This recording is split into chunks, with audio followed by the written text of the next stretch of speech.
Thank you, Kayleen. I'm going to start with a little story that I heard, and it's about a little boy named Philip. And little Philip was walking home from church with his mother, and it was following Sunday service, and it had finally stopped raining. And as they rounded the corner, to their surprise, they both spotted a vivid double rainbow in the sky. And the mother exclaimed, "Doesn't it look like an artist painted that rainbow?" She said, "I bet God painted that just for you, Philip." And Philip says, "Yes." And he did it left-handed. Confused, his mother asked him, "What makes you think that God did it left-handed?" Philip says, "Well, in Sunday school, we learned that Jesus sits on the right hand of God."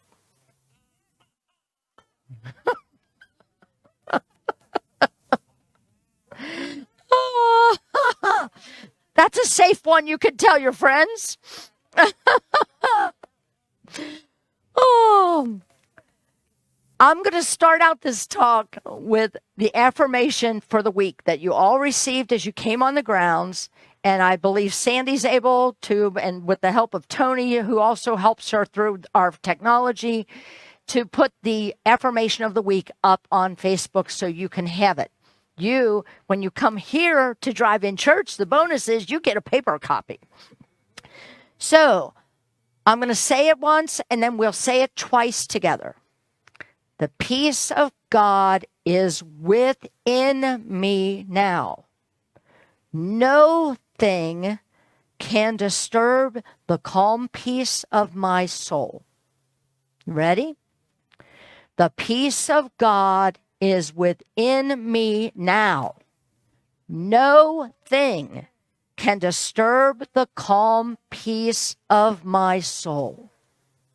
One more time. The peace of God is within me now. No thing can disturb the calm peace of my soul. Oh, that's a good one to tape on your car dash and your bathroom window. Hold that one. You know, when I was thinking about that little story about Philip, I want to ask you a question. What do infants know about inner peace that adults may have forgotten? I'll ask that again. What do infants know about inner peace that adults have forgotten or may have forgotten? And I'll ask it another way. Maybe this will help come around. When do infants have or experience inner peace? When all their needs are met. When all their basic needs are met. Food, shelter, and health. Basic needs, right? Who out there does not have food? You don't need to answer publicly, but I want you to realize there are some people out there that may be saying, "I don't." Who out there doesn't have shelter? Who out there doesn't have health? If you are indeed one of those people whose basic needs of food, shelter, and health are not being met, then it's understandable that you're struggling with peace. You know, what I've come to realize, it seems to be when our wants are not being met, that our inner peace is shaken. Not needs, when our wants are not being met, that we allow our inner peace to be shaken. Anybody find that true for themselves? Yeah, absolutely. Over once, forgetting and realizing that an infant is showing us when their basic needs are met, they're at peace. But they haven't lived long enough to gain this infinite wisdom that we like to think we have, and we pout when we don't get our wants met.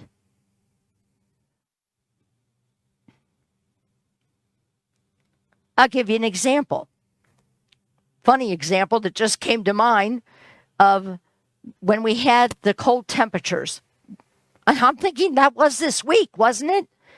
Didn't we get in the 30s? I remember putting blankets over my mom's and stuff. Okay, so Michael loves to put the electric blanket on.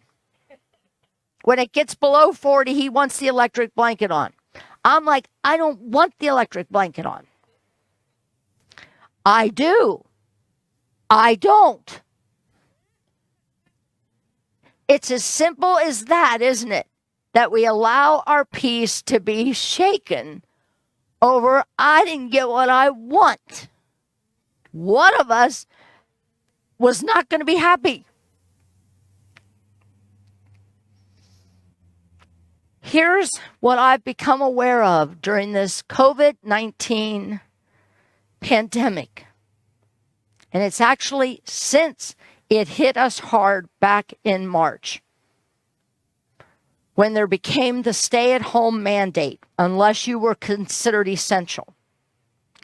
But even then, if your work was considered essential and you needed to go in to your place of employment, even then, when you came home, there were no restaurants, there were no playgrounds. I could go on. There were no, when you got home from your essential job, you still were at a stay-at-home mandate that they were asking for. And then, for me, add on that I had a physical shutdown August 3rd when I had major back surgery, and I was physically shut down for 2 months. Literally shut down physically for 2 months.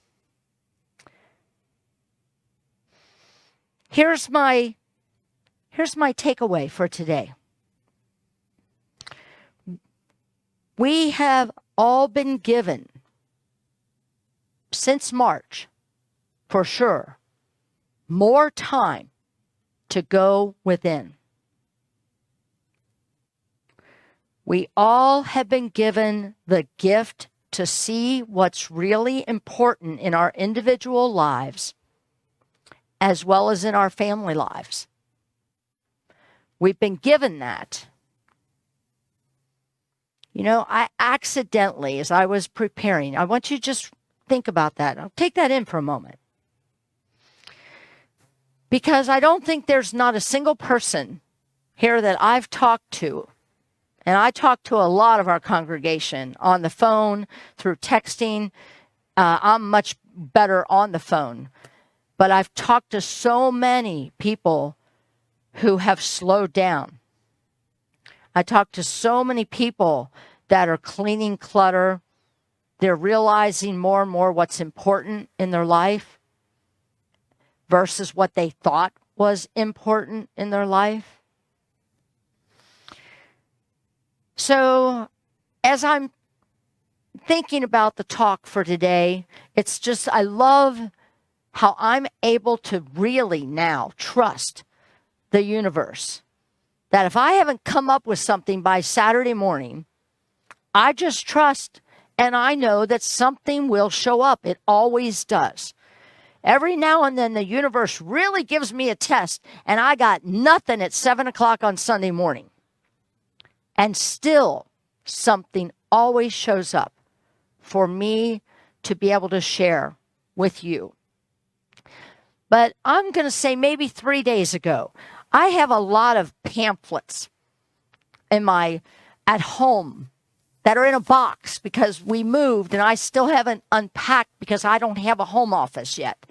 And so I ran across accidentally a Unity pamphlet that came from a May 1955 issue of the Daily Word titled Non-Resistance. And it was the title of the pamphlet that caught my attention, Non-Resistance. So I'm going to say this probably came in my forefront of my mind probably on Wednesday. And how timely was that? Because no matter which way, what way you were going to go, or you were hoping the election would go, we were still living in this tendency to want to resist. So this non-resistance title popped out at me. Now, I want to talk to you about what Unity's take on non-resistance means. Non-resistance does not mean to be passive. It does not mean to be indifferent. Non-resistance is actually stronger than resistance. I'll say that again. Non-resistance is actually stronger than resistance because it requires mind capacity. Resistance, it reminds me of that book, Power versus Force, if anybody's familiar with that. You know, it reminds me of that book, and that's what that was talking about. That through force, we just keep repeating problems. But through personal mind power, we can have peace. Imelda Shanklin, she was a Unity author in the 1940s and 50s. She wrote this statement: a weak man fights, and a strong man governs himself to higher purposes. A weak man or woman fights, but a strong man or woman governs him or herself to a higher purpose. A non-resistant person does not focus on the differences. A non-resistant person focuses on our commonalities. Are you starting to understand the Unity take on this word? Because I hear it often. I've been around Unity for almost 30 years now, and I hear it from people out there that, oh, you're just a bunch of kumbaya people drinking the Kool-Aid over there, right?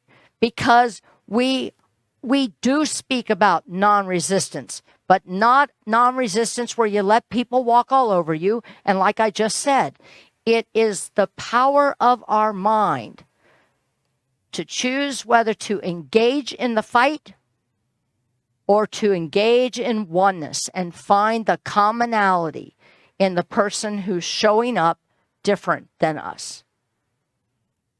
It's a powerful teaching. A non-resistant person has no enemies. Think about that. Why? Because they are not the enemy.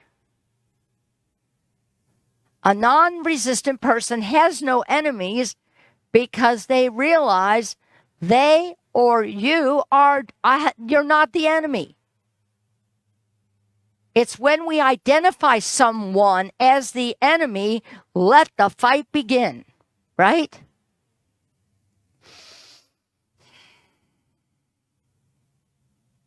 I love this statement also from this little pamphlet. Listen to this closely. The world is little interested in what you believe. but it is tremendously interested in what your belief causes you to do. I'm going to read this twice, 2 more times. The world is little interested in what you believe, but it is tremendously interested in what your belief causes you to do.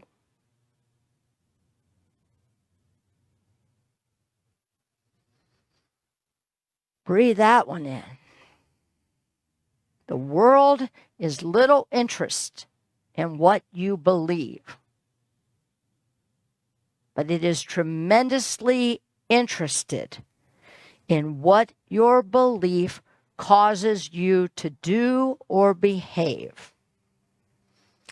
Sounds like something the Dalai Lama would be saying. So when I thought about that, I pulled out one of my favorite Dalai Lama books that I keep on my, not nightstand, coffee table, because it's one of those where you can just open it up and read and you feel good about something. And I looked up what he feels about meditation, the process of going within, right? And this interviewer, it's like these short interviews, like a 1 or 2 page interview with the Dalai Lama on various questions. And the interviewer says, does the practice of meditation have measurable biological effects? The Dalai Lama says, for a while now, Western researchers have been conducting neurological studies of the Tibetans who have been meditating for a very long time. To summarize the results briefly, meditation is good for physical and psychological health, for satisfaction and well-being. That has always been my practice.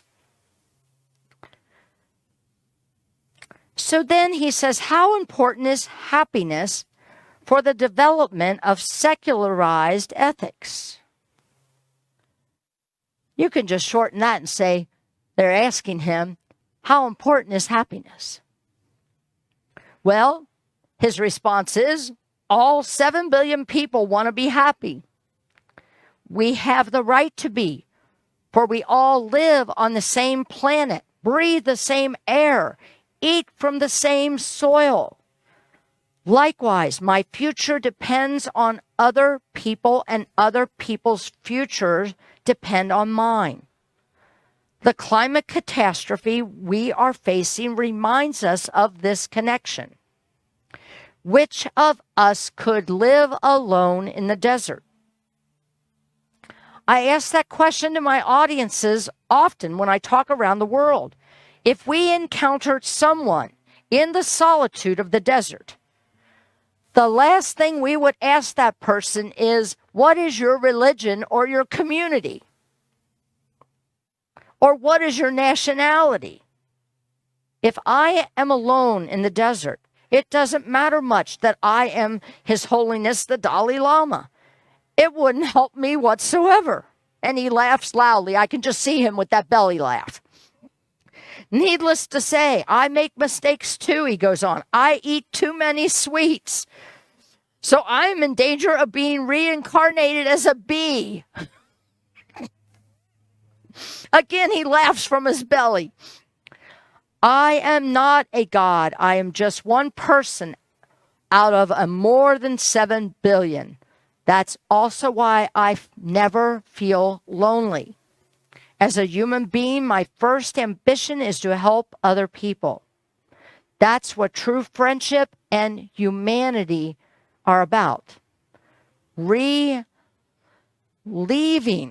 other people's suffering.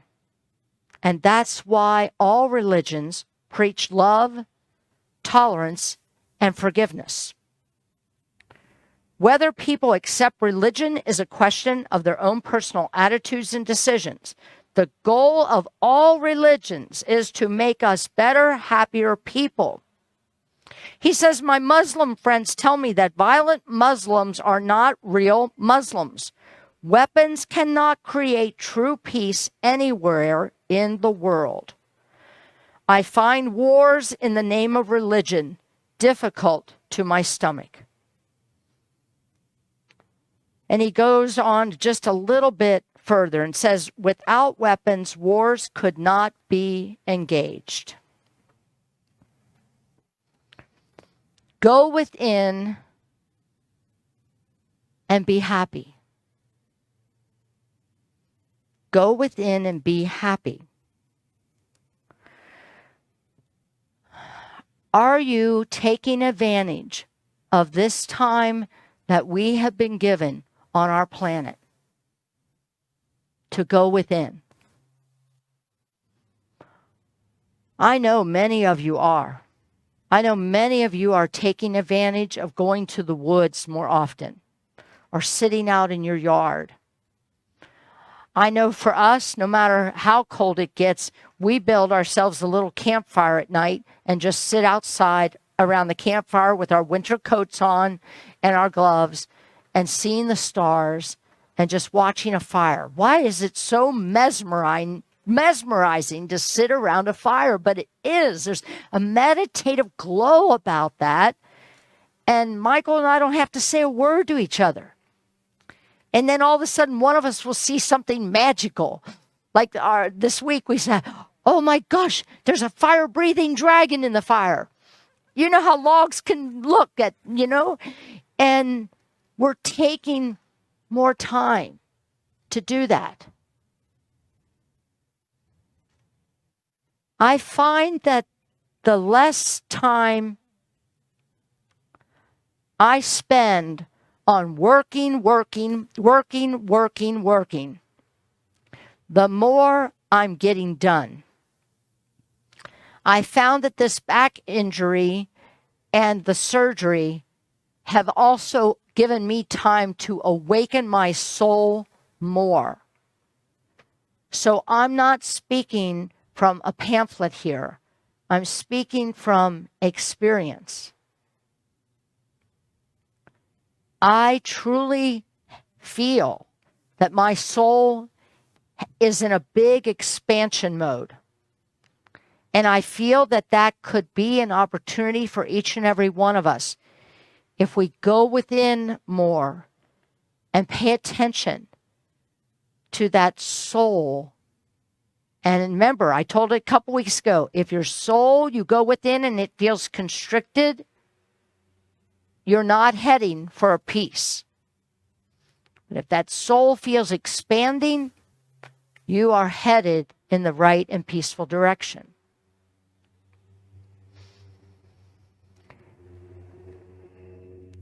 There's an acronym that I think may be helpful for all of us as we go through this time. And I say this time because we still are feeling this divisiveness, but even more is this pandemic feeling and this restrictions, right? And practicing non-resistance because we all want peace in our life. And there is an acronym of the word think. Many of you might be familiar with this, right? THINK. T stands for, you ask yourself, do the think acronym when you're about to react or respond to someone who just triggered you. T, is it true? What I'm about to spew out, is it true? You've got to do all the letters before you respond. H, ask yourself, is it helpful? I, for think, is it inspiring or important? So many times, I don't know about you, but so many times I feel like what I need to say is so important. But if I pause and pray for just 10 seconds and really ask myself, is this really important? Most times, it's not. Is it inspiring? Oh, no, not what I was about to write. Okay. N for the word think. Ask yourself, is it necessary? And K, ask yourself, is it kind? So before you write an email, you send a text, you respond on Facebook, or you have a conversation with a neighbor who's bringing a problem to you, they're complaining about something in your yard or your dog or whatever, do the think process really quick, really quick. Is it true? Is it helpful? Is it inspiring or important? Is it necessary? Is it kind? Remember, what do infants know about inner peace that adults have forgotten? When your basic needs are met, food, shelter, and health, overall health, I'm talking, I feel we need to go back to being an infant and realizing how wonderful our life is. That all that other stuff has to do with wants. And if, like in the beginning when I asked you the question, are you one of those that do not have shelter, do not have food, do not have health? Then I'm asking you and actually pleading you to let one of us know. Because that's what spiritual communities do. We're here for each other to help lift up. So if you are feeling like the Dalai Lama says, I'm in the desert alone, please reach out because we're here for you. And this is a network of a spiritual community. And if I don't have the answer, if I don't know the person that you need to get some help from, by gosh, I'm going to keep putting it out there because I know that somewhere, somehow, the thread will connect and bam. Sandy Malloy knows this most of all from me, of the power of vision. See it rightly and it will bring you peace. And if you didn't hear last week's talk, I encourage you, go on YouTube or Facebook and listen to it because it was all about seeing things rightly, not trying to make things right, but see it rightly. I'll end with part of a song from the Rolling Stones. You can't always get what you want. You can't always get what you want. It starts out and they sing that like 8 times, right? You can't always get what you want. But if you try sometimes, you might find you get what you need. Oh, there is some Rolling Stone fans out there. You can't always get what you want. You can't always get what you want.